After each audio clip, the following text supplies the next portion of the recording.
स्वागत करते हैं। चलिए आज से न्यू क्लास स्टार्ट हो रहा है यूरोप में राष्ट्रवाद।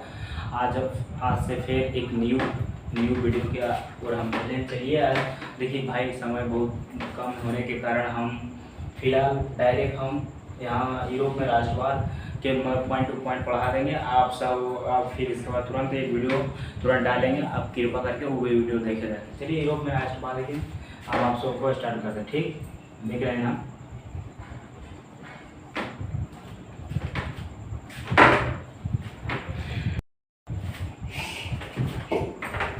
यूरोप में राष्ट्रवाद है। चलिए पॉइंट टू पॉइंट लिखते हैं। देखिए सबसे पहले इसमें पढ़ना आएगा फ्रांस के बारे में थोड़ा सा पढ़ना है।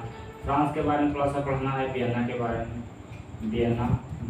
वियना जिसका ये ऑस्ट्रिया की राजधानी, किसका राजधानी? ऑस्ट्रिया से, ठीक है ना। ऑस्ट्रिया के बाद थोड़ा सा पढ़ना है इटली। किसका बारे में पढ़े?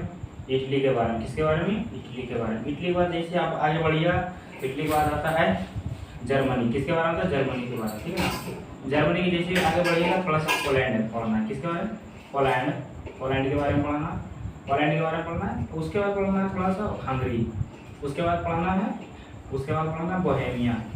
किसके बारे में? बोहेमिया,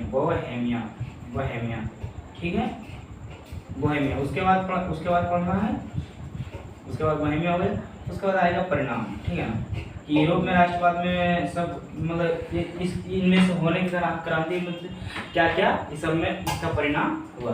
सब भी जानते हैं कि हम वही पढ़ा रहे हैं, हमारा परिणाम चाहिए। अब केवल परिणाम आप ही सब दे सकते हैं, ठीक है ना। उसके बाद देखिए अब इस सबको मिटाते हैं, ठीक है ना। अब देखिए मिटाते हैं, उसके बाद आप सबको, ठीक है, इसके बाद हम सबको एक बारीकी से बताएंगे आप सबको, ठीक है ना। ये फ्रांस, थोड़ा सा फ्रांस के बारे में जानने का प्रयास करिए। फ्रांस एक यूरोप में है। ये देखो फ्रांस कहाँ है? फ्रांस एक यूरोप में है। फ्रांस यूरोप में है,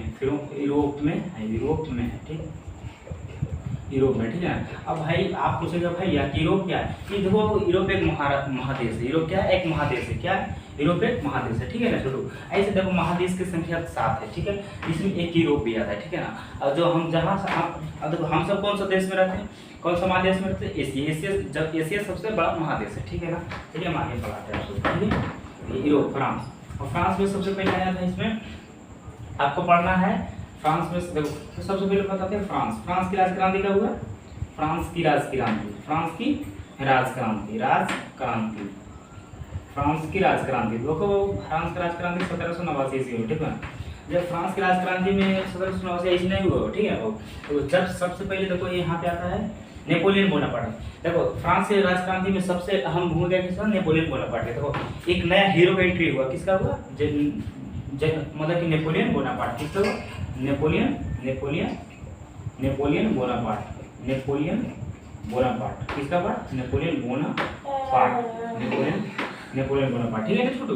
नेपोलियन बोनापार्ट, देखिए नेपोलियन बोनापार्ट वहाँ देखो नेपोलियन बोनापार्ट था ना, जो कि जर्मन राइन राज्य का निर्माण करवा। क्या करना है? जो कि जर्मन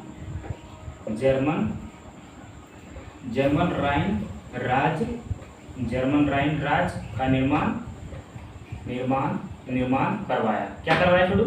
जर्मन का निर्माण करवाया। एकदम पॉइंट टू पॉइंट क्लियर करवाया, एक पॉइंट नहीं छूटेगा, गारंटी साथ एकदम 100%। जाइएगा परीक्षा में बैठिएगा, एकदम टेंशन बेफिक्र बैठिएगा, हिस्ट्री का एक भी क्वेश्चन नहीं छूटेगा। ये फर्स्ट क्लास है मेरा। ऐसा इसका जो आया हूँ, अगर पूरा लेक्चर देखना है तो आप देख सकते हैं मेरे चैनल पर चला रोशना स्टडी सेंटर पर, ठीक है ना। देखिए स्टडी, उसके बाद देखिए ये जर्मन राइन राज्य का निर्माण कर रहा है, ठीक है। उसके बाद होता देखिए, उसके बाद थोड़ा सा आगे बैठिए, बस नेपोलियन के बारे में ज़्यादा पढ़ना नहीं है। तो उसके बाद आता है देखिए एक नया हीरो का एंट्री होता है। हीरो का इसे कट्टरवादी कहिए, ये सबसे खतरनाक हीरो का राष्ट्रवादी मेटरनिक। कौन? मेटरनिक आप सुने होंगे ना, क्या कि 7वां महीना चल रहा है ना। डेट आप लिख देते हैं, हम डेट कई तारीख का पढ़ा है, डेट लिख देते हैं। 8 डेट होते हैं, 6 तारीख है और 8वां महीना और 2024, ठीक है छोड़ो हम। लेकिन भाई अब बोर्ड 25 के लिए हम पढ़ा रहे हैं, ठीक है ना। बोर्ड 25 के लिए केवल बच्चे 10th बोर्ड देखें। अगर 12th पढ़ना चाहते हैं तो बोलिएगा, 12th स्टार्ट करेंगे, लेकिन अभी नहीं छोड़ू, केवल अभी हम 10th के पढ़ाएंगे, ठीक है ना। ये क्या? मेटरनिक। देखो छोटू थोड़ा सा इन लेते हैं। इंक भर लेते, थोड़ा सा 1 मिनट रुक जाइए आप सब, इंक भर ले दीजिए प्लीज आप सब, थोड़ा सा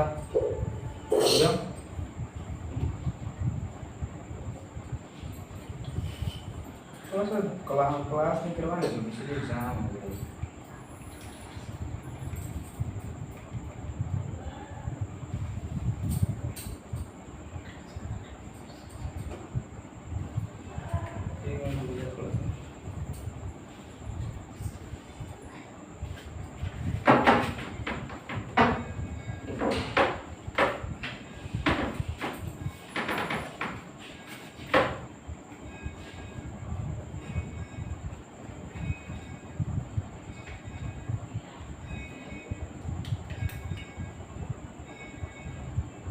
मंगले प्रसाद देख लो छोटो, अब बस दिख रहे हैं मेटरनिक का एंट्री हो चुका है, ठीक है ना। मेटरनिक का किसका एंट्री हुआ, मेटरनिक का, ठीक है छोटो। चलो हम स्टार्ट करते हैं। मेटरनिक का एंट्री हो चुका है, किसका एंट्री हुआ, मेटरनिक का। मेटरनिक का एंट्री हो गया, ठीक है। मेटरनिक का एंट्री कितना हुआ था, 1815 में, ठीक है ना, 1815, ठीक है, 1815 रखिएगा, ठीक है ना। उसके बाद देखिए मेटरनिक, और एक वियना में एक सम्मेलन हुआ था, वियना में एक सम्मेलन हुआ, सम्मेलन कब हुआ, 1815 में, कब हुआ, 1815, ठीक है। उसके बाद देखो इसमें सब देश को अधिकतर को बुलाया गया, ठीक है, फ्रांस ऑस्ट्रिया सब आया था, ठीक है। देखिए अब आपसे उसके बाद पूछेगा मेटरनिक के बारे में। मेटरनिक कौन था, मेटरनिक एक प्रतिक्रियावादी नेता था, कैसा था, प्रतिक्रियावादी नेता था, ठीक है शुरू। उसके बाद सेकंड में नंबर आओ, देखो और ये और देखो मेटरनिक के बारे में थोड़ा बताते हैं। मेटरनिक ऑस्ट्रिया के क्या था, मेटरनिक ऑस्ट्रिया, बिना समय गवाए हुए एकदम फटाफट देखो, ऑस्ट्रिया का क्या था, चांसलर था, क्या था, ऑस्ट्रिया का चांसलर को मतलब समझो कि एक प्रधानमंत्री की तरह, जिससे भारत का प्रधानमंत्री नरेंद्र मोदी है, गुजरात वहाँ का मतलब कि एक तरह के प्रधानमंत्री चांसलर था, वहाँ का राजा नियुक्त करता था, ठीक है ना, ठीक है। उसके बाद इतना लिखा गया होगा, चलो उसके बाद स्क्रीनशॉट आप ले सकते हैं या हम इसको इरेज करते हैं, ठीक है। चलिए थोड़ा सा इरेज करने वाला देखते हैं कि हाथ गंदा हो जाए, चलो और देखो कागज ले लेते हैं,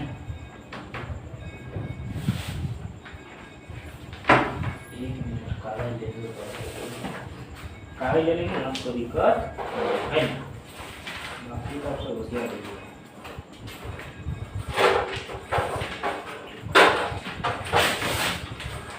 देखो हम कागज ले लिए हैं, इसको मिटा देते हैं। मैं यहाँ तक याद कर लिए हमने, ठीक है बाबू, मान के चलिएगा बाबू, माँ बाप का सपना पूरा करना होगा, 4 समझ, ठीक है ना, बिना समझ दवाई, ठीक है। थोड़ा सा आवर हो रहा है, मान ले हमने कुछ चीज देखिए, इटली में आ जाते हैं, कहाँ आते हैं, इटली में इनमें तीन महाराज थे, कौन कौन, आप सबसे पहले आप नाम सुनेंगे मेजनी के बारे में, किसके बारे में, मेजनी, कौन भाई, मेजनी, किनके, मेजनी।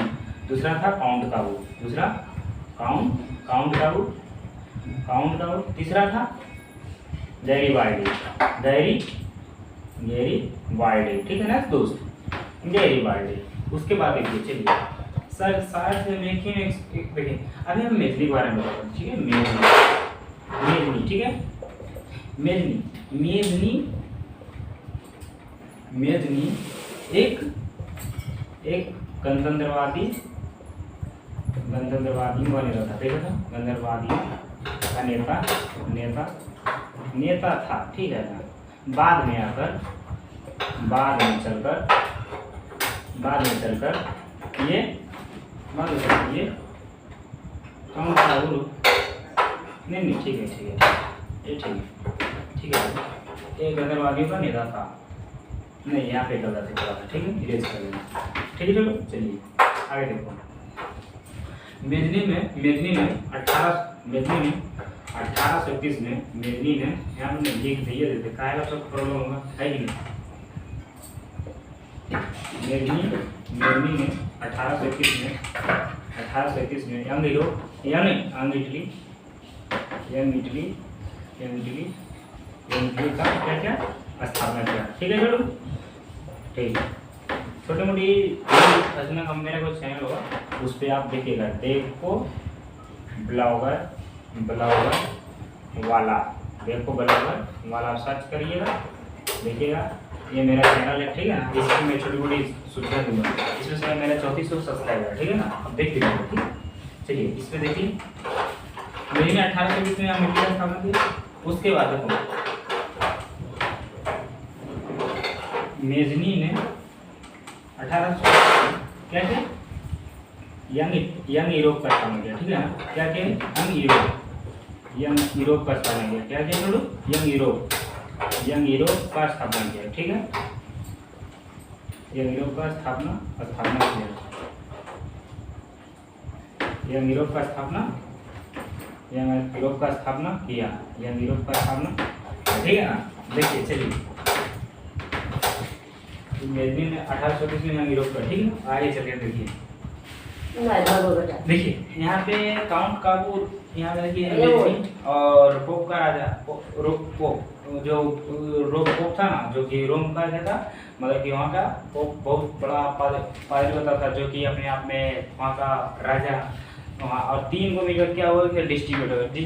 जैसे डिस्ट्रीब्यूट हो गया तो फिर मतलब वहाँ से क्या होगा, लड़ा झगड़ा होने लगा, फिर वहाँ से पलायन कर दिया, बैठ दिए। उसके बाद आता है काउंट काबूल। कौन